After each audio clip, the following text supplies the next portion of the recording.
dinipun mbuh napa dadinipun kedadipun rungkeping bumi negari ing nyasti. Terus pundi kula berarti dinipun dirungkepi kawon dipun rungkepi. Kula teng mriki nggih mangan ulu-uluning bumi Ngastina, urip teng dhuwur bumi Ngastina. Ambekan kula nggih angin wonten ing bumi Ngastina. Adus bani Ngastina. Ajeng niku kali ketemu jarak kula badhe kula rungkepi bumi Ngastina. Ora Bu. Kemudian tetep badhe kula rungkepi tur. Bumi negari Ngastina badhe kula rungkepi wahidan.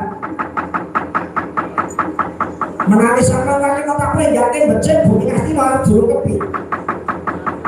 Kula yakin mbok suwe ora negara Ngastina bakal ono kejadian perang gede di Aditudara.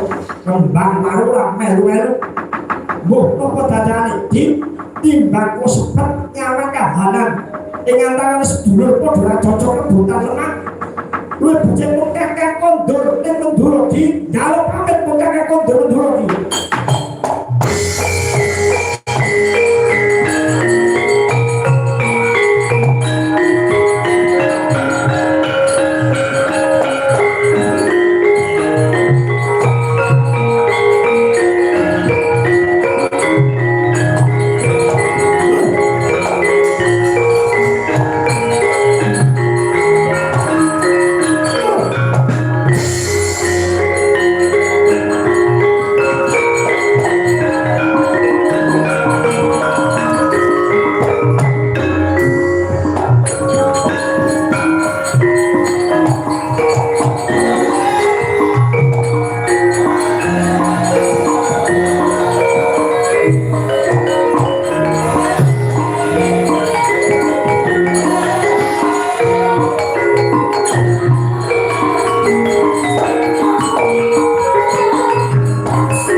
Ngajengaken asta kalih pisan kalih